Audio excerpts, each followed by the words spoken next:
ባለፈው ሳምንት በእግዚአብሔር ቤት ስለመኖር ነው ያነሳነው። ይሄንን ስለ እግዚአብሔር ቤት መኖርና ዛሬም ደግሞ የምናነሳው ርዕስ በዚህ 2-3 ሳምንት የምናነሳው ይሄ ከዛ በኋላ ከኔክስት ዊክ በኋላ በሰፊው እየገባን እያንዳንዱን መጽሐፍቶቹን እያስተያየን እንደገና እያነበብን የምናጠናው ነገር ስለ እግዚአብሔር ቤት ስለሆነ ነው።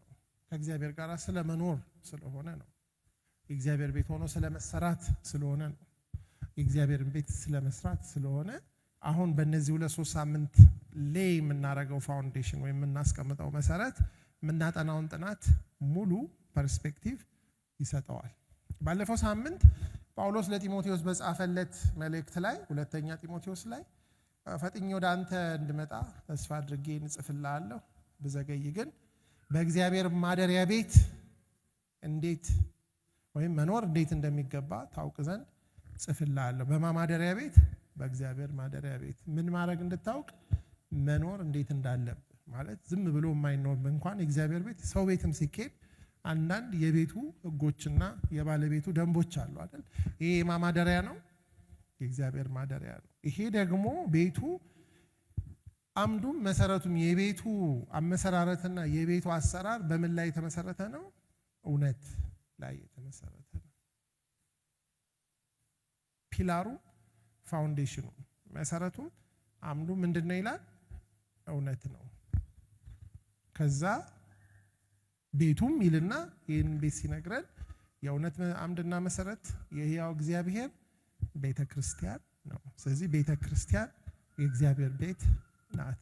ዛሬ እንደምንሰማው የሆኑ ሰዎች አይደለችም፣ የሆኑ ግሩፖችም አይደለችም። ቤተክርስቲያን ማደሪያ ቤት ናት እግዚአብሔር። ይሄንን እንግዲህ ባለፈው በጣም ሰፊ ስላየ ነው ወደዛ ዝርዝር አልገባም። ከዘፍጥረት ጀምሮ በተለይ ዳዊት የእግዚአብሔርን ቤት እንዴት እንደሚወድ የመሳሰሉትን ብዙ ነገሮች አይተን ነበር። ግን መጨረሻ ላይ የተነጋገርነው አንድ ቁልፍ ሐሳብ ይሄ ቤት ፊዚካል ስትራክቸር ሳይሆን አንደኛ ቤቱ እኛ እንደሆነን እያንዳንዳችን የእርሱ ማደሪያ መቅደሶች እንደሆነን አይደል? እዚህ እያንዳንዱ ሰው በዚህ በምንኖረው በምድራዊ ህይወታችን ጳውሎስ እንደሚል በዚህ ማደሪያ ድንኳን ውስጥ እንዴት መኖር እንዳለብን ይሄ የኛ ማደሪያ ብቻ ሳይሆን የእግዚአብሔር ማደሪያ ስለሆነ በዚህ ማደሪያ ውስጥ እንዴት መኖር እንዳለብን ማወቅ አለብን። ለምን? መንፈስ ቅዱስ የሚያድርበት የእግዚአብሔር መቅደስ ስለሆነ እያንዳንዳችን ብቻ ሳንሆን ግን 2-3 ሆኖ ሲሰበሰቡ ደግሞ እኔ በመካከላቸው ምን አደርጋለሁ። ስለዚህ ደግሞ የኛ የቅዱሳን ደግሞ የእያንዳንዳችን ብቻ ሳይሆን የሁላችን ህብረት ደግሞ የእግዚአብሔር ማደሪያ ነው። ስለዚህ እግዚአብሔር የሚያድረው በቤተ ክርስቲያን ነው ስንል በእያንዳንዳችን ውስጥና በሁላችንም መካከል። ስለዚህ ህብረታችን ሲበላሽ የእግዚአብሔርን ቤት እናፈርሳለን። ለዚህ ነው የኛ ግንኙነት የእግዚአብሔር ቤት ነው። አሁን ይህንን ቤት ስታዩት ይሄ ቤት ማለት እያንዳንዱ ይህንን ቤት የተሰራበት ድንጋይ ሲደመር ደግሞ እያንዳንዱ ድንጋይ ብቻውን ያልሆነው አንድ ላይ ግን ከሌሎቹ ነገሮች ጋር ሁሉ ተቀናብሮ የተሰራው ቤት ነው። ስለዚህ በዚህ ውስጥ መኖር እንዴት እንዳለብህ እንድታውቅ እጽፍልሃለሁ። ባለፈው ሳምንት እዛ ላይ ነው ሞር ያተኮርነው። ዛሬ ደግሞ የምናተኩረው ቤት ውስጥ መኖር ሳይሆን ቤት ሆኖ መሰራት የሚለውን ሐሳብ። ምክንያቱም እያንዳንዱ ቤት በአንድ ሰው ተሰርቷል የሚል ቃል አለ ዕብራውያን ላይ። እዚህ ይህንን ቤት መሰራት አለበት። ይህንን ሐሳብ ምን መሰርተው በአንደኛ ጴጥሮስ ምዕራፍ 2 ላይ ነው።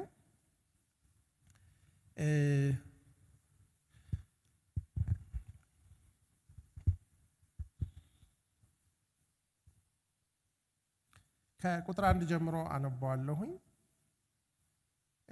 እንግዲህ ክፋትን ሁሉ ተንኮልንም ግብዝነትንም ቅንዓትንም ሐሜትንም አስወግዳችሁ ጌታ ቸር መሆኑን ቀምሳችሁ እንደሆነ ለመዳን በእርሱ እንድታድጉ አሁን እንደተወለዱ ሕፃናት ተንኮል የሌለበትን የቃልን ወተት ተመኙ ካለ በኋላ በእግዚአብሔር ወደ ተጣለ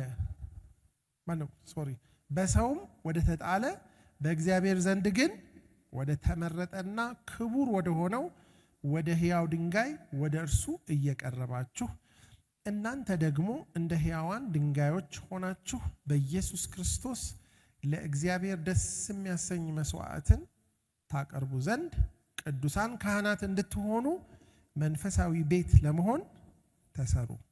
በመጽሐፍ እነሆ የተመረጠና የከበረን የማዕዘን ራስ ድንጋይ በጽዮን አኖራለሁ በእርሱ የሚያምን አያፍርም ተብሎ ተጽፏልና። እንግዲህ ክብሩ ለእናንተ ለምታምኑት ነው። ለማያምኑ ግን አናጢዎች የጣሉት ድንጋይ እርሱ የማዕዘን ራስ የእንቅፋትም ድንጋይ የማሰናከያም አለት ሆነ።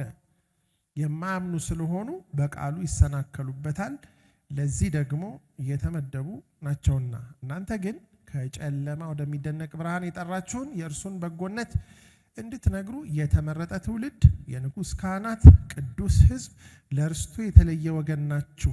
እናንተ ቀድሞ ወገን አልነበራችሁም፣ አሁን ግን የእግዚአብሔር ወገን ናችሁ። እናንተ ምሕረት ያገኛችሁ አልነበራችሁም፣ አሁን ግን ምሕረት አግኝታችኋል እያለ ይቀጥላል። ስለዚህ እዚህ ቃል ላይ ሁለት ነገሮች አሉ። አንደኛ ገዢ ሐሳብ አለ።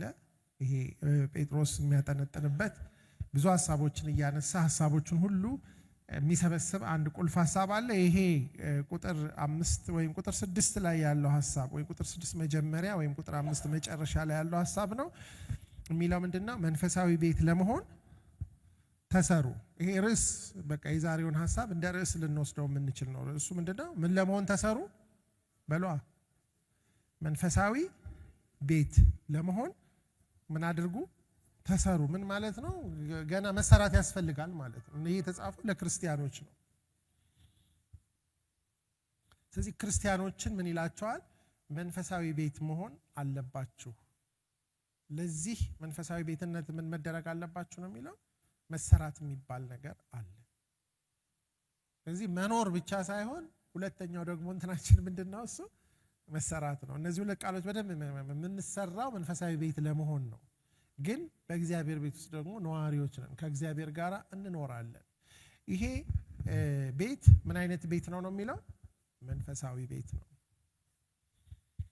መንፈሳዊ ቤት የተባለበት ምክንያት እግዚአብሔር ስለሚኖርበት ነው። የአንድ ቤት ባህሪ የነዋሪውን ማንነት ያሳያል። እግዚአብሔር የሚኖረው በምን አይነት ቤት ውስጥ ነው? በመንፈሳዊ። እግዚአብሔር መንፈስ ስለሆነ እሱ መንፈሳዊ ቤት ይፈልጋል። ስለዚህ እኛ አሁን ቤት ሆነን የመሰራት ጉዞ ውስጥ ነው ያለ ነው። ለዚህ ነው ቅድም ያልኳችሁ ይህንን ሐሳብ ከተረዳን ነው የምናነባቸው ክፍሎች ከሰለሞን መቅደስ ጀምሮ እስከ ሁለተኛው መቅደስ ድረስ ያሉት ውጣ ውረዶችና ብዙ መፍረስና መሰራት ሚኒንግ የሚሰጠን። እነዛ ቤቶች ሲሰሩና ሲፈርሱ ለምን ፈረሱ፣ ለምን ተሰሩ፣ እንዴት ተሰሩ፣ እንዴት ፈረሱ የሚለውን መረዳት አሁን በምንኖረው መንፈሳዊ ሕይወታችን ላይ በጣም ብዙ መርሆች እዛ ውስጥ አሉ። ስለዚህ ይህንን ስንረዳ፣ መኖርን ስንረዳ፣ መሰራትን ስንረዳ ምናልባት ኔክስት ዊክ የምናየው ደግሞ ኢሳይያስ 66 ባለው ላይ የተመሰረተ የምትሰሩልኝ ቤት ምን አይነት ነው የሚል ደግሞ ሐሳብ አለ። ምንድነው? እንኖራለን፣ እንሰራለን፣ ደግሞ እንሰራለን። ቤት እንድንሰራለት ይፈልጋል። ቤት ሆነን እንድንሰራ ይፈልጋል። ደግሞ በዛ ቤት ውስጥ ደግሞ ከኛ ጋራ መኖር በሏ። ስለዚህ ይሄ በቃ የክርስትና ሴንተር ነው። በዚህ መረዳት ውስጥ ካልገባን በስተቀር ከእግዚአብሔር ጋራ መኖርን አፕሪሺየት ልናረግ ዳዊት አይ ቲንክ ይሄ በጣም ኤርሊ ገብቶታል። ሙሴ በይሄ ነገር ገብቶታል እና አብርሃም ገብቷቸዋል። ያዕቆብ እዛ ድንጋይ ላይ ተንተርሶ የተገለጠለት ነገር ከአባቱ ቤት ይልቅ ምንም በሌለበት እግዚአብሔር ባለበት ስፍራ ይሄ የእግዚአብሔር ቤት ነው፣ እንዴት ያስፈራል፣ አላወቅኩም ነበር ብሎ በዛ ስፍራ ላይ በጣም የህይወቱ የመጀመሪያ መረዳት ከዛ በፊት ሲከራከር ሲሻማ ወንድሙን ሲያጭበረብር የነበረበት ጉዳይ ሁሉ ወርዝ እንዳልሆነ የተረዳው ያን ጊዜ ነው። ዛሬ በእግዚአብሔር ቤት ውስጥ መኖር የእግዚአብሔር ቤት ሆኖ መሰራት እና የእግዚአብሔርን ቤት መስራት የሚለው ነገር ቢሆን ፕራዮሪቲያችን ለመጣላት ጊዜ አይኖረንም። በጣም ብዙ ኢሹ አድርገን የምንይዛቸውን ነገሮች ለመጣል ብዙ አይከብደንም። አክቹአሊ በህይወታችን ውስጥ ብዙ ጊዜያችንንና ገንዘባችንን እድሜያችንን የምናጠፋባቸው ነገሮች ቤት ለመሆን ቤቱን ለመስራትና ከእርሱ ጋር ለመኖር የማይጠቅሙ መሆናቸውን እየተረዳን ችላ እንድንላቸው ሊረዳን ይችላል። ይሄንን ሐሳብ የእግዚአብሔር ቤት ሆኖ መሰራትን የሚለውን ሐሳብ ጴጥሮስ እዚህ ጋር ሲያነሳ አንድ በጣም የሚደጋግመው ሐሳብ አለ። ይሄ ሐሳብ ደግሞ በመጽሐፍ ቅዱስ ውስጥ በጣም የጎላ ስፍራ ያለው ሐሳብ ነው። ምን ቃል ነው ተደጋግሞ የምታዩት እዚህ ሐሳብ እዚህ አነበብኩት ክፍል ላይ? አንድ ቃል አለ።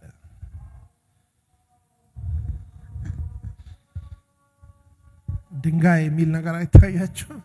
በጣም ብዙ ድንጋይ አለ። ድንጋይ ከቤት ጋር በጣም የተያያዘ ነገር ነው። እዚህ ስፍራ ላይ ስለ ድንጋይ ያወራል።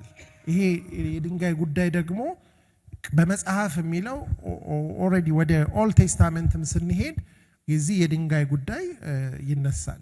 አክቹዋሊ ያዕቆብ ነው እንግዲህ የእግዚአብሔር ቤት የሚለውን ሐሳብ ለመጀመሪያ ጊዜ መጽሐፍ ቅዱስ ላይ አርቲኩሌትድ የሆነው ዘፍጥረት 28 ላይ ያዕቆብ ባጋጠመው ኢንካውንተር ውስጥ ነው። እሱ ደግሞ በምድረ በዳ ድንጋይ በሞላበት ስፍራ ላይ ምን ተንተርሶ ተኝቶ ነው? አንድ ድንጋይ ተንተርሶ ነበር እሱ። ከዛ በኋላ የድንጋይ ሐሳብ በጣም ሰፊ ሐሳቦች አሉ። መጀመሪያ እዚህ ላይ ለምን ከቤቱ ሆኖ ከመሰራት አንጻር ስለ ድንጋይ የእግዚአብሔር ቃል የሚናገረው እዚህ ክፍልም በተለያዩ ስፍራዎችም ላይ ብዙ የምንረዳበት ነገር አለ። የመጀመሪያው ነገር ሁለት አይነት ድንጋዮች አሉ። አንደኛው ሕያው ድንጋይ የሚለው ወደ ሕያው ድንጋይ ወደ እርሱ እየቀረባችሁ በሚልበት ጊዜ ይሄ ሕያው ድንጋይ ማን እንደሆነ ያሻማል እንዴ? ምንም አያሻማ። ማን ነው እሱ? ኢየሱስ ነው ሕያው ድንጋይ። ግን ድንጋይ እንዴት ሕያው ይሆናል? ሕያውስ እንዴት ድንጋይ ይሆናል የሚለው ፓራዶክሲካል ኢቭን ኮንትራዲክተሪ የሆነ ነገር ነው። እኛ የምናውቀው ድንጋይ ምን የለው በሏ ሕይወት የለው። ይሄ ድንጋይ ምን አይነት ድንጋይ ነው ይላል? ሕያው ድንጋይ ነው። ስለዚህ ድንጋይ አንዱ ዲስክሪፕሽን ሕያው መሆኑ ነው። ሁለተኛው ዲስክሪፕሽን ይሄ ድንጋይ ምን አይነት ድንጋይ ነው የሚለው የማዕዘን ራስ ድንጋይ ነው ይላል። ማለት ቤቱን ምን አይነት ቤት እንዲሆን የሚወስነው ሌላው ድንጋይ ሳይሆን ይሄ ድንጋይ የማዕዘን ራስ ነው። ኮርነር ስቶን ማለት የቤቱን ስታንዳርድ የሚወስነው ዋናው ድንጋይ የማዕዘን ራስ። እዚህ ቤት ውስጥ ፊት የሚያደርጉት በማዕዘን ራሱ የተቀበሉት ናቸው። ያልተቀበሉና የተቀበሉ ብሎ ሰዎችን ይከፋፍላል። እንደውም የናቁትም አሉ ይላል። በእግዚአብሔር ምን የሆነ ነው ይለዋል። ይህን ድንጋይ በእግዚአብሔር ዘንድ የተመረጠና ክቡር ይለዋል። ፕሪሺየስ ነው የሚለው እንግሊዘኛው ላይ በጣም ውድ ድንጋይ እና በጣም እግዚአብሔር የመረጠው ማለት ነው። ሌላውን አይነት ድንጋይ ሁሉ ትቶ ይሄ ድንጋይ ምንድነው? ለእግዚአብሔር የተመረጠና ክቡር ድንጋይ ነው። ወደ እርሱ መቅረብ አለባችሁ ይላል። ወደ እርሱ ምን እያደረጋችሁ ነው የሚለው? እየቀረባችሁ። ከዛ እናንተ ደግሞ እንደ ሕያዋን ድንጋዮች ሆናችሁ የሚለው ናችሁ አይደለም የሚለው ምንድነው የሚለው? እንደ ሕያዋን ድንጋዮች። አሁን እሱን እንዳላለውም እሱ ሕያው ድንጋይ ነው የሚለው። he is the living stone። እኛ ደግሞ ወደ እርሱ እየቀረብን እዛ ቤት ውስጥ ግን የምንገባው when we are living stones like living stones ልክ እንደ እርሱ ሕያዋን ድንጋይ ሆናችሁ አይደለም የሚለው በኢየሱስ ክርስቶስ ለእግዚአብሔር ደስ የሚያሰኝ መንፈሳዊ መስዋዕት ታቀርቡ ዘንድ ቅዱሳን ካህናት እንድትሆኑ። አሁን እዚህ ጋር መስዋዕት ማቅረብ የምትችሉ ካህናት የምትሆኑት ሕያዋን ድንጋዮች መሆን ከቻላችሁ፣ እንደ ሕያዋን ድንጋዮች ሆናችሁ መንፈሳዊ ቤት ለመሆን ስትሰሩ ነው። ስለዚህ እግዚአብሔር አሁን በጣም ትልቅ የሆነ በሕያዋን ድንጋዮች የሚሰራ ሜጀር ኮንስትራክሽን ላይ ነው። እስከ ዛሬ ከተሰሩት ቤቶች ለእግዚአብሔር ቤት ተብለው ከተሰሩት ሁሉ የሚበልጥ የተለየ ሕያው የሆነ ቤት። ሕያው የሆነ ቤት ማለት በጣም አሜዚንግ ነው። አሁን ለምሳሌ እኛ ሕያዋን ድንጋዮች ሆነን ቤቱ ስንሆን ወደ ስራ ስንሄድ ቤቱ አይፈርስም። ሕያዋን ስለሆነን ቤቱ ስቲል ኦፕሬሽናል ነው። አሁን ይሄ ቤት ድንጋዮቹን የተለያየ ቦታ ብትወስዱ at the same time ቤቱ ምን ይሆናል? ይፈርሳል። It's a living house for the living God። ለሕያው እግዚአብሔር የሚሆን ይላል እኮ አይደለ? ቅድም በቀደም ያነበብነው ላይ አይደለ እንዴ? አይልም እንዴ? የእግዚአብሔር የሕያው እግዚአብሔር ቤተ ክርስቲያን ነው አይልም እንዴ? በጢሞቴዎስ ላይ ባለፈው ያየ ነው ማለት የእግዚአብሔር የሕያው እግዚአብሔር ምን አይነት አምላክ ነው? ሕያው ነው። የእርሱ ቤት ደግሞ ምን አይነት ነው? ሕያው ቤት ነው። ሙት ቤት ውስጥ አይደለም እግዚአብሔር የሚኖረው፣ ሕያው ቤት ነው። ስለዚህ እዚህ ጋር አሁን ያለው ቁልፉ ነገር ምንድነው? እንደ ሕያዋን ድንጋዮች ሆናችሁ ወደ እርሱ እየቀረባችሁ። በጣም የሚገርመው ይሄ ሕያው ድንጋይ በአዲስ ኪዳን አይደለም ከእግዚአብሔር ሕዝብ ጋር መቅረብ የጀመረው። ለምሳሌ አንደኛ ቆሮንቶስ ላይ ሄዳችሁ ስታነቡ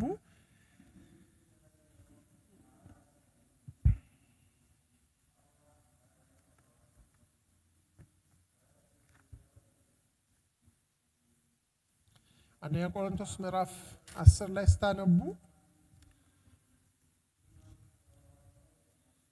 ምንድነው የሚለው? ቁጥር 2-3 ይመስለኛል።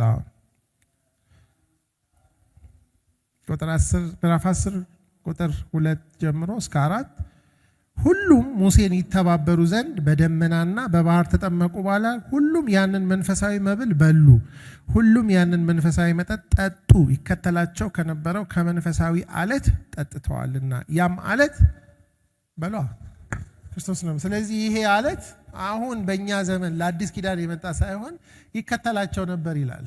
እስ ማለት ሙሴ እንዲያውም በሁለተኛው አንዴ በበትር እንዲመታው እግዚአብሔር ካዘዘው በኋላ በሁለተኛው ግን ተናገረው ሲለው ሁለተኛ መታው። አንድ ጊዜ ነው ክርስቶስ የተሰቀለው፣ ሁለተኛ አይሰቀልም። ይሄ ኤግዛምፕለሪ የሆነ እንትን አለው። ይሄ አለት የመጀመሪያውን ለነሱ አመጽ ተመታ፣ ውሃ በጣም ወጣው። ሁለተኛው ላይ ደግሞ ተናገረው ሲል ሙሴ በራሱ ችግር በፈጠረበት ንዴትና በሆነው ምክንያት ወደ ተስፋይቱ ምድር እንዳይገባ የሆነው በዛ ነው። ግን አስገራሚው ነገር እነዚህ ሰዎች የሚጠጡትን ውሃ ከማ እየጠጡ እንዳለ እንኳን አይረዱም ነበር። ይሄ አለት ምን አረጋቸው ይላል? ተከተላቸው። ይጠጡ ነበር። እነዚህ ሰዎች በ40 ዓመት እግራቸው እንዳያብጥ ልብሳቸው እንዳያልቅ እየተከተለ በምድረ በዳ እስከ ተስፋይቱ ምድር ድረስ እስኪደርሱ ድረስ ውሃን ምን ያረጋቸው ነበር አለ እና መንፈሳዊ መብል በሉ እና ስለዚህ አለት ሲናገር ምን አይነት አለት ይለዋል? መንፈሳዊ አለት ነው ይለዋል። ይሄ በጣም አስገራሚ ነገር ነው። ይሄ ብቻ አይደለም የሚያስገርመው በብሉይ ኪዳን። ሁለተኛው ሌላው አስገራሚው ነገር ደግሞ ዘጸአት ላይ እግዚአብሔር ለሕዝቡ ቃል ሲሰጥ ቃሉን የሰጠበት መንገድ ነው አይደል? ቃሉን የሰጠበት መንገድ ወደ እነርሱ ወርዶ ቃልን ሲቀበሉ ሙሴ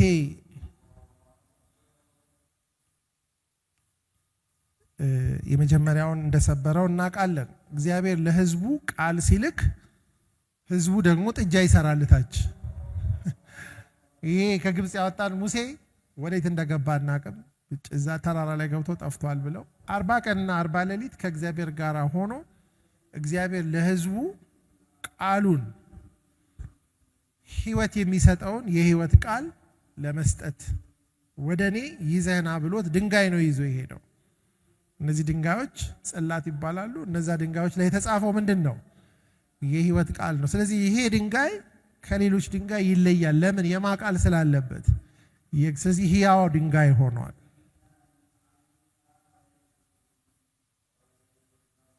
እግዚአብሔር በሕዝቡ መካከል የመሆኑ ምልክት ነው። የሚገርመው ምዕራፍ 34 ቁጥር 1 ላይ ሄዳችሁ ስታዩ በፊተኛው እንዳለ ሆኖ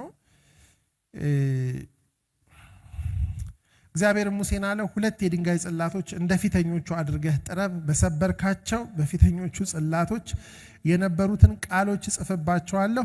ነገም የተዘጋጀውን በማለዳም ወደ ሲና ተራራ ወጥተህ በዚያ በተራራው ራስ ላይ በፊቴ ቁም።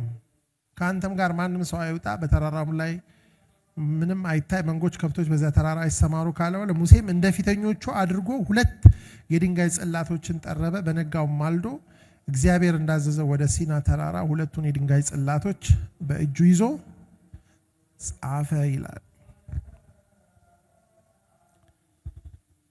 እና የሚገርመው ወደ ቁጥር 27 28 ስትሄዱ እግዚአብሔር ብዙ ቃላትን ካጻፈው በኋላ 40 ቀንና 40 ሌሊት ከእግዚአብሔር ጋር ነበረ፣ እንጀራ አልበላም ውሃም አልጠጣም።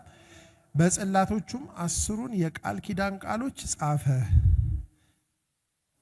እንዲህም ሆነ ሙሴ ከሲና ተራራ በወረደ ጊዜ ሁለቱ የምስክር ጽላቶች በሙሴ እጅ ነበሩ። ከተራራውም በወረደ ጊዜ እግዚአብሔር ከእርሱ ጋር ስለተነጋገረ የፊቱ ቁርበት ምን አረገ ይላል እንዳንጸባረቅ አላወቀም። እና ሲመጣ ነው ሰው ሲያንጸባርቅ ፈሩት ይላል።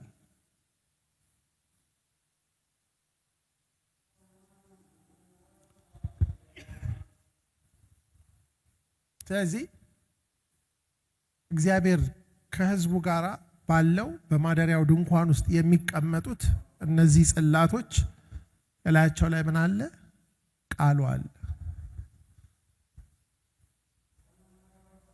ይሄ ቃል ኪዳኑ ታቦት ይባላል። ቃል ኪዳኑ ያለው እዛ ነው። የእግዚአብሔር ቤት ልዩ የሚያደርገው የእግዚአብሔር ቃል። በእነዚህ ድንጋዮችን ምን አድርግ እናምጣልኝ አለው? ጠርበህ አምጣልኝ፣ ሰርተህ አምጣልኝ። እነኚህ ድንጋዮች ከድንጋዮች መሃል ምን የተደረጉ ናቸው? በሏ የተጠረቡ ናቸው። ያው እንግዲህ ቤት ሆናችሁ ተሰሩ ማለት ተጠረቡ ማለት ነው። እነዚህ ድንጋዮች ከብዙ ድንጋይ ማለት የተመረጡ ድንጋዮች እንደሆኑ ተመርጠው ግን ምን ተደረጉ? ተጠርበው ለእግዚአብሔር ቃል መጻፊያ ሕያው ድንጋይ እንዲሆኑ ተዘጋጁ። ዛሬ የምናየው ሕያዋን ድንጋይ ሆናችሁ ወደ እርሱ በመቅረብ መንፈሳዊ ቤት ለመሆን ምን አድርጉ ነው የሚለው? ተሰሩ። ስለዚህ መኖር በእግዚአብሔር ቤት መኖርን ብቻ ሳይሆን በእግዚአብሔር ደግሞ እጅ መሰራትንም መፈለግ አለብን። እግዚአብሔር ይስራን ይላል እኮ ጴጥሮስ። ሐሜትን ትታችሁ አይልም? ግብዝነትን ትታችሁ፣ ቅናትን ትታችሁ የሚታው ብዙ መጠረብ ማለት እነሱን ከኛ ላይ እየተጠረቡ ሲመጡ ሕያዋን ድንጋዮች ለመሆን ወይም እንደ ሕያዋን ድንጋዮች ወደ ሕያው ድንጋይ ለመቅረብ it's very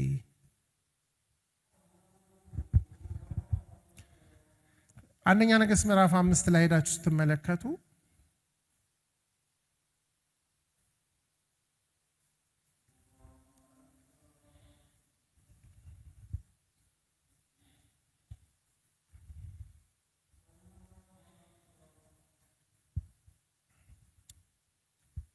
ይህን የመጠረብ ነገር ይሄ የመጀመሪያው መቅደስ ሰለሞን ሲሰራ ያደረገውን ነገር ስናይ በጣም ክሊርሊ ያሳየናል።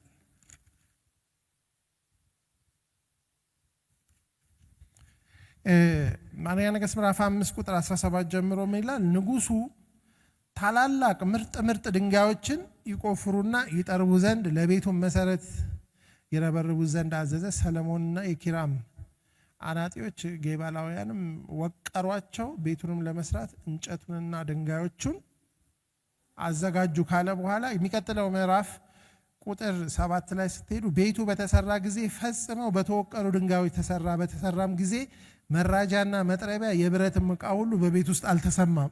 ስለዚህ ምን ማለት ነው? ተሰርተው የመጡ ድንጋዮች ስለሆኑ ልክ ሙሴ ሰርቶ ጠርቦ አዘጋጅቶ ለእግዚአብሔር ቃል እንዲጻፍባቸው እንዳመጣ ሰለሞን ምን አድርጓል ይላል? እነኝ ታላላቅና ምርጥ ድንጋዮችን ከሜዳ ላይ ካሉት ድንጋዮች መሃል እየተመረጡ ምን ሆኑ ይላል? ለቤቱ ልክ እንዲሆኑ ተደርገው ምን ተደረጉ? ተጠረቡ፣ ተሰሩ። ደቀ መዝሙርነት ማለት ለእግዚአብሔር ቤት ለመሆን መጠረብ ነው፣ መወቀር ነው፣ መቀረጽ ነው። አይደል እንዴ? ጢሞቴዎስ ላይ ጳውሎስ እኮ የሚለው ማንም ራሱን ከነዚህ ነገሮች ቢያነጻ አይደለ ለጌታው የተዘጋጀ አይደለ የተመረጠ የክብር ዕቃ ምን ይሆናል። እግዚአብሔር አሁን እዚህ ጴጥሮስ ላይ እንደምናየው በብሉይ ኪዳን ውስጥም በሁለቱም ክፍል በሙሴም እጅ ይሁን በሰለሞን መቅደስ ጊዜ እንደምናየው እነዚህ ድንጋዮች ተዘጋጅተው ነው ቀረቡት። ስለዚህ ቤት ለመሆን መሰራት በእግዚአብሔር እጅ እግዚአብሔር በሚያዘጋጃቸው መጥረቢያዎችና መዶሻዎች ምን መደረግን ይፈልጋል? መሞረድን፣ መወቀርንና መጠረብን። አሁን መጠረብ የማያስፈልገው ማን አለኛ መካከል? መወቀርስ ማለት ከዚህ ከሕያው ድንጋይ ጋር ፊት እንድናደርግ መወቀርና መጠረብና መሞረድ እየተሰራን እየተስተካከለን ስንመጣ የመጀመሪያው ነገር ቤት ውስጥ ብዙ የመራጃ የመጥረቢያ የመዶሻ ድምፅ አልነበረም ይላል። ለምን? ፐርፌክትሊ ተሰርተው ስለነበሩ ሲመጡ እርስ በርሳቸው የማይጋጩ ድንጋዮች ሆነው ምን ሆኑ ይላል? ለቤቱ ፊት አረጉ። ሁለተኛ ደግሞ የቤቱን ክብር ለመቀበልም ታውቃላችሁ፣ ያ ቤት ባለቀ ጊዜ የእግዚአብሔር ክብር ሞላው። ሙሴም ያነዛን ድንጋዮች እግዚአብሔር በፈለገው መጠንና ስሙዝነስ ማለት ለእግዚአብሔር የሚያስደስት ድንጋይ ጠርቦ መውሰድ ከባድ ይመስለኛል። ሰው እንኳን በጣም ነው አዘጋጅልኝ ሲል ይከብዳል አይደል? እግዚአብሔር ምንም እንዴት እንደዚህ ታረጋ በደንብ አድርጎ ነው ለእግዚአብሔር የጠረባቸው። ስለዚህ እግዚአብሔር ምን አረገባቸው? ሕያው ቃሉን በሏ ጻፈባቸው።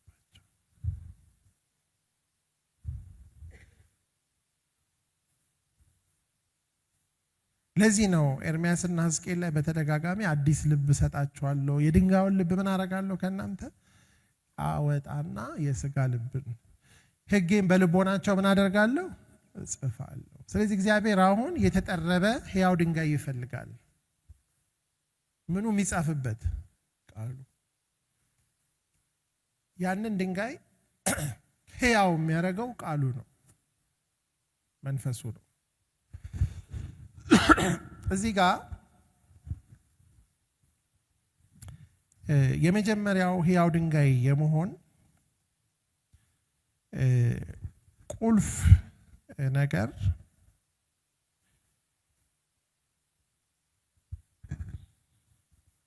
ምንድን ነው ብላችሁ ስታስቡ የመጀመሪያው ነገር በዚህ በሕያው ድንጋይ ላይ ያለን አቋምና ከሕያው ድንጋዩ ጋር ያለን ግንኙነት ነው።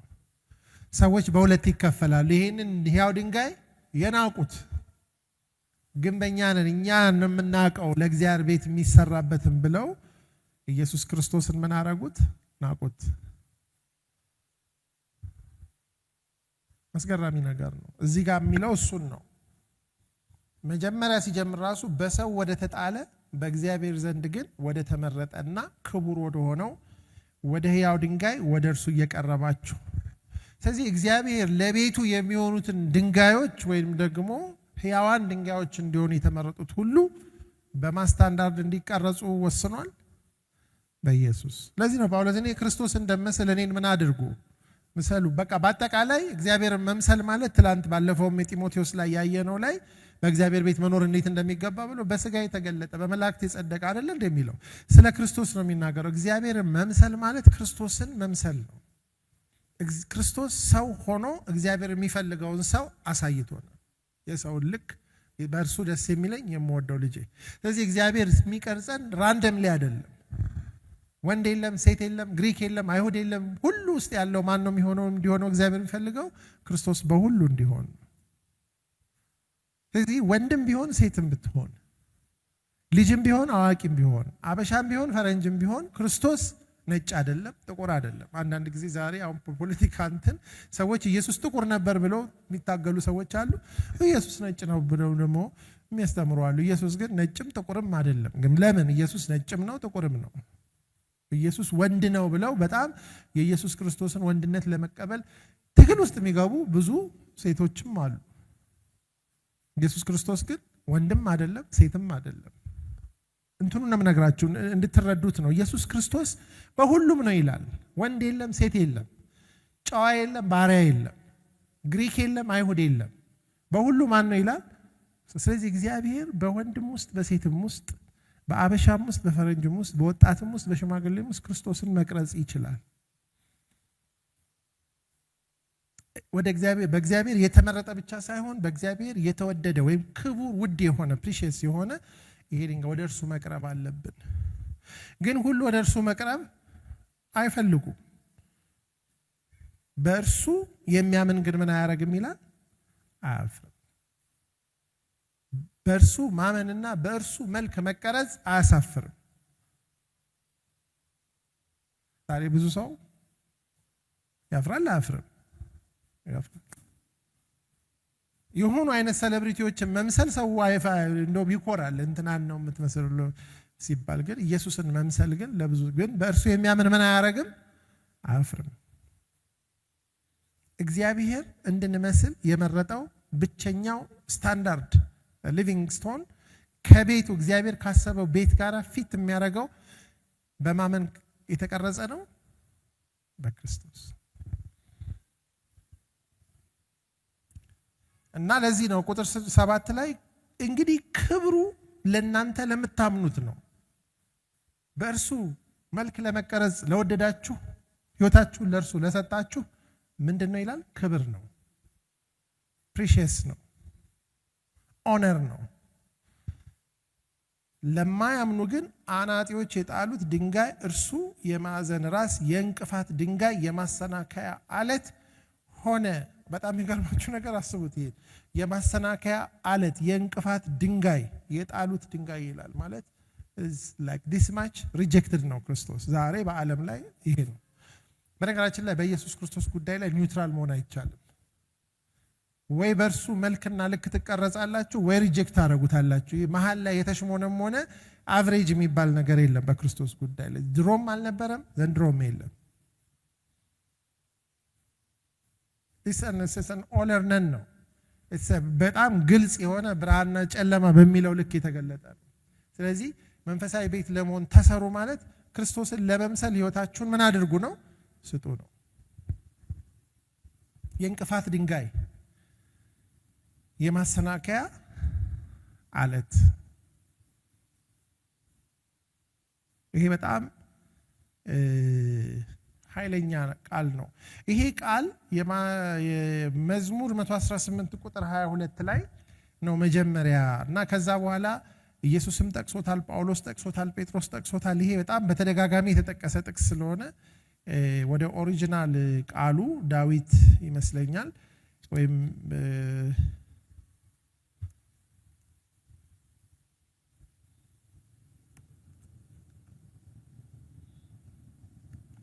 መዝሙር 118 ቁጥር 22 ላይ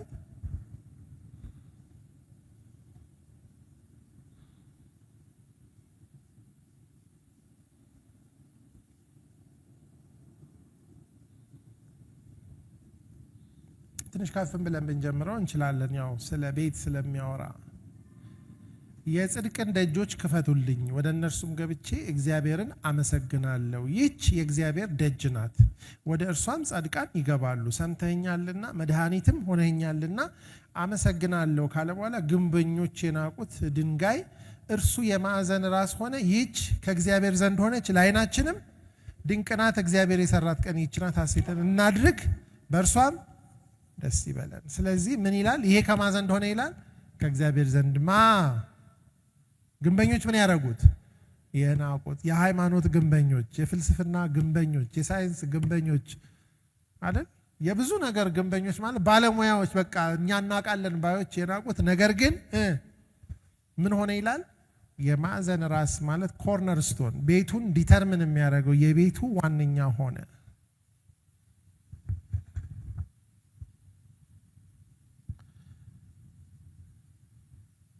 ስለዚህ ወደዚህ ደጅ ለመግባት ወደዚህ ቤት ለመግባት ይሄ የማዕዘን ራስ ወሳኝ ነው። ኢሳይያስም ይህን ሀሳብ ያነሳል በ28ኛው ምዕራፍ ቁጥር 16 ላይ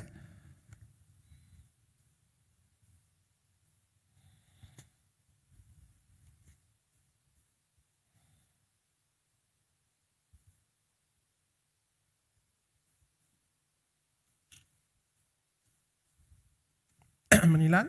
ስለዚህ ጌታ እግዚአብሔር እንዲህ ይላል 28:16 ነው በጽዮን ድንጋይን ለመሰረት አስቀምጣለሁ፣ የተፈተነውን የከበረውን መሰረቱም የጸናውን የማዕዘን ድንጋይ የሚያምን ምን አያረግም ይላል?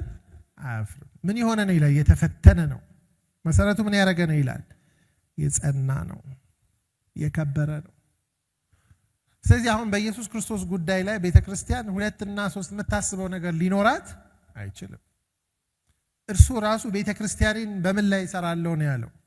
በዚህ አለት ላይ። አንዳንድ ሰዎች በጴጥሮስ ላይ ነው በእንትና ላይ ነው በማንም ላይ ቤተክርስቲያን ልትሰራ አትችልም። የማዕዘን ራስ ማን ነው? በሏ ክርስቶስ ነው። እና እዚህ ጋር በጣም አስገራሚ ነገር ነው። እኔ ራሴ አስቀምጣለሁ ነው የሚለው። ለመሰረት የሚሆን በጽዮን ድንጋይን ለመሰረት አስቀምጣለሁ፣ የተፈተነውን የከበረውን መሰረት የጸናውን የማዕዘን ድንጋይ የሚያምን አያፍርም፣ በእርሱ የሚያምን አያፍርም የሚለው ከዚህ የመጣ ቃል ነው። ስለዚህ አንዱ እንድናስብ የምፈልገው እግዚአብሔር ሐሳቡ በኋላ የመጣ አይደለም። ከኋላ ጀምሮ የገባቸው ገብቷቸዋል። እነ ዳዊት ገብቷቸዋል፣ እነ ኢሳይያስ ገብቷቸዋል፣ እነ ሙሴ ገብቷቸዋል፣ እነ ያዕቆብ ገብቷቸዋል፣ እነ አብርሃም ሁሉ ገብቷቸዋል። ስለና አብርሃም ዕብራውያን ላይ ሲናገር እግዚአብሔር የሰራትን ከተማ ምን ያደርጉ ነበር ይላል? ይጠብቁ ነበር በተስፋ። እነሱ አሁን እዚህ ባለው ዓለም ላይ ያለውን አይደለም፣ ቤት አይደለም፣ በድንኳን የኖሩበት ትልቁ ምክንያት የእግዚአብሔርን ቤት የተረዱ ሰዎች ስለሆኑ ነው።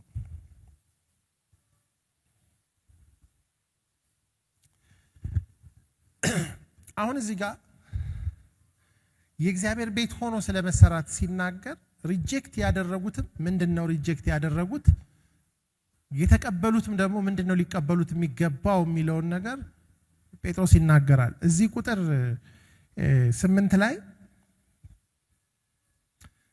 ከ7 ጀምሮ ለማያምኑ ግን አናጢዎች የጣሉት ድንጋይ እርሱ የማዕዘን ራስ የእንቅፋትም ድንጋይ የማሰናከያም አለት ሆነ ካለ በኋላ የማያምኑ ስለሆኑ በምንድነው የሚሰናከሉት? በቃሉ ይሰናከኑበታልና ለዚህ ደግሞ የተመደቡ ናቸው ብሎ ምንድነው ቃሉ ጋር ነው ያለው።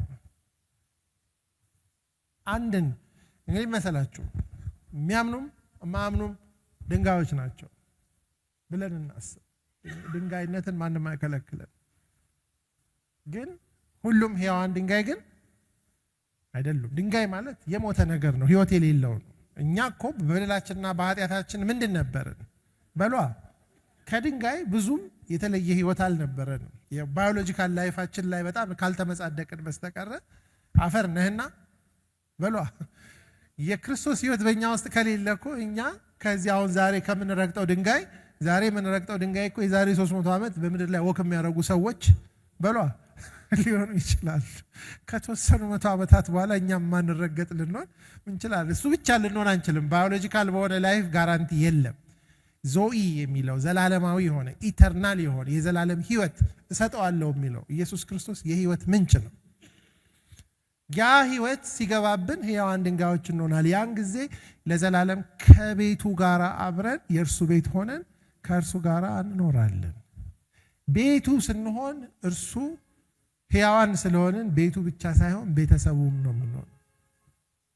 ስለዚህ የእነዚህ ሰዎች ችግር እነዚህ የናቁት ያላመኑት ችግራቸው ያለው ከምኑ ጋር ነው?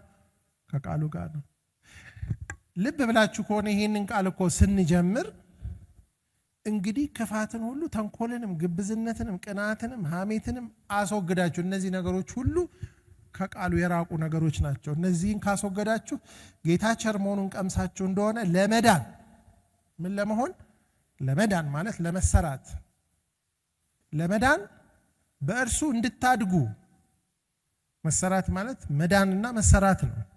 እንድታድጉ አሁን እንደተወለዱ ሕፃናት ተንኮል የሌለበትን የቃሉን ወተት ምን አድርጉ ይላል ተመኙ። ስለዚህ አሁን ቁልፉ ያለው አንዱን የሞተ ድንጋይ ያው ድንጋይ የሚያደርገው ሌላውን ደግሞ የሞተው ነው የሚያስቀረው ቃሉ ነው። ቃል የሕይወት ቃል ጌታ ሁሉ ትተው ይሄ ቃል አስጨናቂ ነን ማን ሊሰማ ይችላል የሚያዝ ብለው ትተውት ሄዱ ይላል። ደቀ መዛሙርት ሳይቀር ወደ 12ቱ ዞረ። እናንተስ ምን ትፈልጋላችሁ ሲል ጴጥሮስ ምንድን ነው ያለው? ጌታ እኛ ከአንተ ወደ ማን ምን አለህ ነው ያለው? በሏ ጮክ በሉ። አንተ ምን አለህ? የሕይወት ቃል አለ። ይሄ የሕይወት ቃል ነው ሕያው የሚያደርገን እና አሁን እንደተወለዱ ልጆች ይህንን የቃሉን ወተት ምን አድርጉ ይላል ተመኙ። በዚህ ቃል ውስጥ ሕይወት ይበዛል። በዚህ ቃል ውስጥ መለወጥ ይበዛል። በዚህ ቃል ውስጥ መሰራት ቃሉ ይሰራል። ሰይፍ ነው ብለናል፣ መዶሻ ነው ብለናል፣ እሳት ነው ብለናል። የእግዚአብሔር ቃል ሰዎችን ይለውጣል። የእግዚአብሔር ቃል የሰዎችን ህይወት ይቀይራል። ተራራውን ምን ያደርጋል? ያዘልላል ይላል እኮ አይደል? እዚህ አይደል እንዴ? ዝግባውን ይሰነጥቃል ይላል። የእግዚአብሔር ቃል እኮ ሰማይና ምድርን ደግፎ የያዘ ነው። ስለዚህ እነዚህ ሪጀክት አደረጉት የተባሉት ቃሉን ነው ሪጀክት ያደረጉት። አክቹአሊ ምዕራፍ 2 ጴጥሮስን ስታዩት እንግዲህ ብሎ የሚጀምር ምዕራፍ እንደምን እንዴት እንግዲህ ለማለት ወደ ላይ ትንሽ ቁጥር ሄድ ብሎ ማየት አይገባም? ይገባል አይደል? እንግዲህ ከተባለ እንግዲህ ብላችሁ አትጀምሩ። ምኑ ነው እንግዲህ ብላችሁ ከፍ ብላችሁ ስታነቡ ለምሳሌ እንደው በጣም ሳንሄድ ከቁጥር 22 እንኳን ብንጀምር ለእውነት እየታዘዛችሁ ግብዝነት ለሌለበት ለወንድማማች መዋደድ ነፍሳችሁን አጽንታችሁ እርስ በርሳችሁ ከልባችሁ አጥብቃችሁ ተዋደዱ ካለ በኋላ ዳግመኛ የተወለዳችሁት ከሚጠፋ ዘር አይደለም። ታዲያ ከምንድን ነው? በሕያውና ለዘላለም በሚኖር በእግዚአብሔር ቃል ከማይጠፋ ዘር ነው። ዳግም የተወለድነው ከምንድን ነው? ስለዚህ ከሞት ወደ ሕይወት ከድንጋይነት ወደ ሕያው ድንጋይነት የተሸጋገርነው በምንድን ነው? በእግዚአብሔር ቃል ነው። ዳግም የተወለደ መወለድ ማለት ወደ ሕይወት መምጣት ማለት የእግዚአብሔር ቃል ነው ይላል። ከማይጠፋ ዘር ሌላው ዘር ሁሉ ምን ያደርጋል? ይጠፋል። ድንጋይ፣ አፈር ወደ ቦታው እና ስለዚህ ምን ይላል? ስጋ ሁሉ እንደ ሳር ክብሩም ሁሉ እንደ ሳር አበባ ነውና ሳሩ ይጠወልጋል አበባውም ይረግፋል። ምን ማለት ነው? ወይ ይመለሳል ወደዛ። ግን የጌታ ቃል ግን በሏ ለዘላለም ይኖራል። በወንጌልም የተሰበከላችሁ ቃል ይሄ ነው ብሎ ነው። እንግዲህ ይሄንን ታዲያ የተወለዳችሁበትን ቃል መዳንና ማደግ እንድትችሉ ምን አድርጉት ይላል? እንደ ወተት ፈልጉት። አሁን እኮ እኛ አቴንዳንስ እያያዝን ማስነበብ በጣም ተገቢ አይደለም ማለት ነው። ከምታምኑት በላይ ብዙ ሰው ከእግዚአብሔር ቃል የራቀ ነው። እውነት ነው፣ ውሸት ነው? በጣም አስጊ ጊዜ ላይ ነው ያለ። ሰው ተወልዶ በመንፈሱ ጠውልጎ እንደውም እኮ ለኤማስ ሰዎች እኮ እየተወለጋችሁ ስትሄዱ እነዚህ የምትነጋገሯቸው ነገሮች ምንድን ናቸው ብሎ የሆነ አንተ ብቻ ነህ እንደ ወሬ ያልሰማው ሰሞኑን የሚወራው ወሬ እንዴት ነው ያልሰማው ብሎ የእግዚአብሔርን ቃል አይደለም የነገሩት። የማንን ቃል ነው? የሰው ቃል ነው። ወሬው አዲስ ነህ እንዴ ብለው ምንድነው ሲል እንደዚህ ሆነ እንደዚህ ሆነ። እሱ ግን ምን ይላል? ከሕግ ጀምሮ መጽሐፍትን ነቢያትን ከመጀመሪያው ጀምሮ ምን አረጋቸው ይላል? እንደገና እናንተ ልባችሁ ከማመን ምን ያረገ የዘገየ ብሎ መጽሐፍትን ሲያብራራላቸው በኋላ እኮ ሲለያቸው መንገድ ላይ ያለን ሲናገረን ምን ያረገን ነበር ይላል? ልባችን ምን ያረግ ነበረ? ምን ማለት ነው? እሱ የሞተው ልብ እንደገና ወደ ምን እየመጣ ነበር? የእግዚአብሔር ቃል ነው ለሰው ህይወት የሚሰጠው። መቼውንም ቢሆን ከቃሉ ሰዎች ሲርቁ ከህይወት ነው የሚርቁት። ከእግዚአብሔር ቃል ውጪ ህይወት በሏ የለም። መንፈስ ቅዱስ ለማንም ሰው ከቃሉ ውጪ ህይወት አይሰጥም። ቃሉን ስንሰማና ስናምን ቃሉ የማይጠፋ ዘር ስለሆነ በህይወታችን ውስጥ አዲስን ህይወት ይፈጥራል። ዳግም መወለድ እሱ ነው። የእግዚአብሔርን ቃል ሳይሰማ ዳግም የተወለደ ሰው አለ እንዴ? ስለዚህ የእግዚአብሔርን ቃል ሳይሰማ የሚያድግ ሰው ከየት ይመጣል? በማንም ቃል ሰው ሊያድግ አይችልም። የሰው ቃል ሰውን አያሳድግም። የሰው ቃል ሰውን አይቀይርም። ሰው የኛ ኩያ ነው፣ ለራሱም አይሆን እንኳን ለሰው። እውነት ነው ውሸት ነው? የእግዚአብሔር ቃል ግን ለዘላለም ምን ያደርጋል? ለመሰላችሁ ሳሩ ምን ያደርጋል? ይደርቃል። አበባው ይረግፋል። እንደውም ይሄ ቃል ያለው ኢሳይያስ ላይ 40 ላይ ሄዳችሁ ታዩት። ህዝቡ ሁሉ ሳር ነው፣ ሰው ሁሉ ረጋፊ አበባ ነው ብሎ ሰው ሁሉ ምንም ትልቅም ትንሹም ሳር ነው። የፈለገ የሚያምር ቃል የሚናገር በጣም ገናና የሚመስል ሰው ብታዩት ውስጡ ምንድነው? ሳር ነው። ውበቱ ደግሞ እንደሚረግፍ አበባ የለም። የእግዚአብሔር ቃል ግን ለዘላለም ይኖራል። ለዚህ ነው ይሄንን ካለ በኋላ ይሄንን ቃል ተመኙ። በነገራችን ላይ ይሄ በጣም በሚገርም ሁኔታ ያዕቆብ 1 ላይ ሄዳችሁ ስትመለከቱ ያዕቆብ ይሄንኑ ነገር ተወለዳችሁ እንድታድጉ የሚለውን እንደውም በተሻለ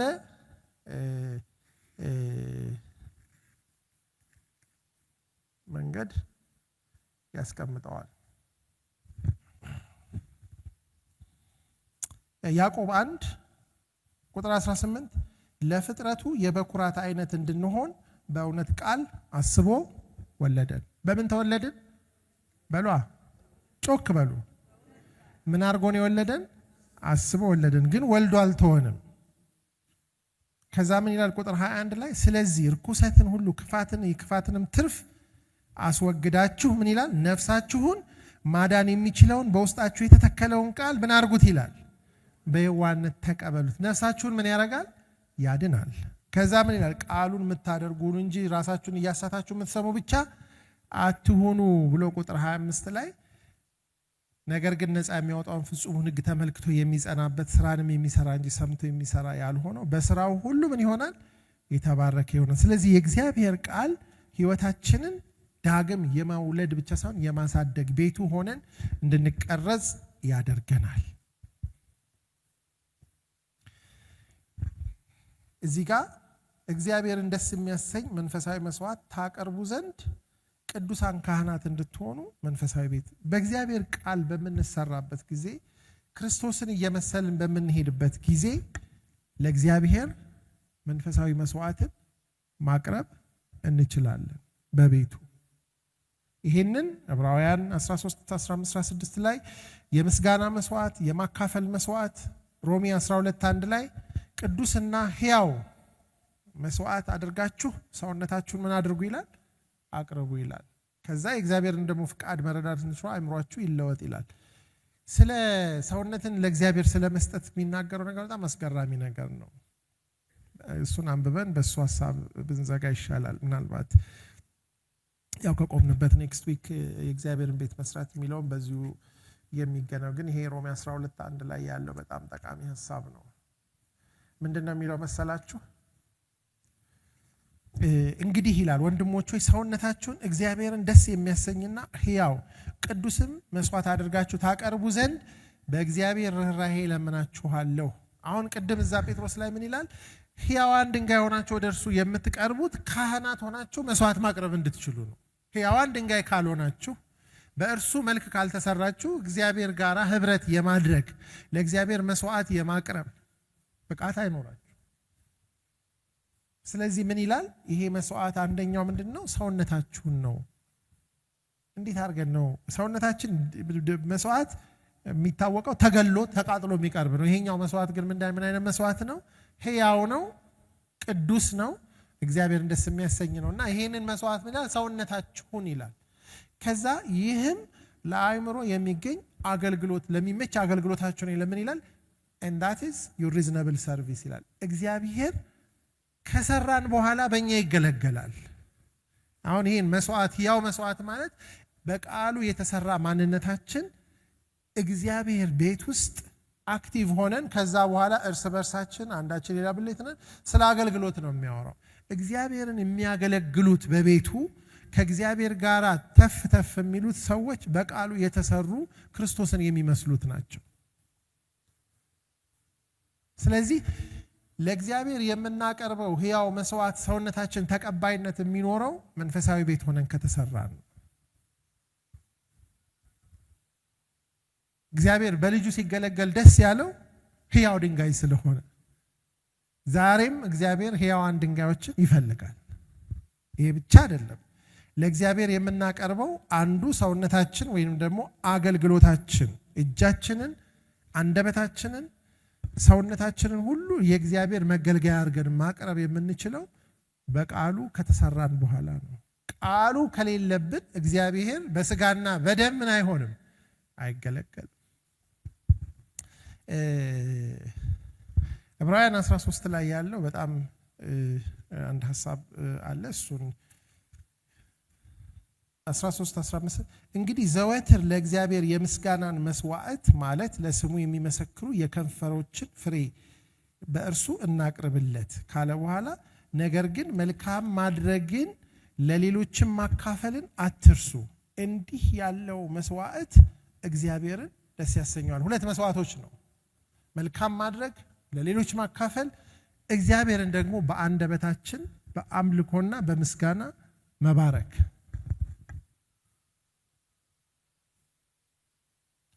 እና በሰውነታችን ደግሞ እርሱን ማገልገል። እነዚህ መስዋዕቶችን የሚያቀርቡለትን ካህናትን እግዚአብሔር እነዚህ ካህናት ደግሞ ወደ እርሱ ወደ ሕያው ድንጋይ እየቀረብን እንደ ሕያዋን ድንጋዮች በቃሉና በመንፈሱ መንፈሳዊያን ቤቶች በመሆን እየተሰራን ስንመጣ የሚመጣ ነው።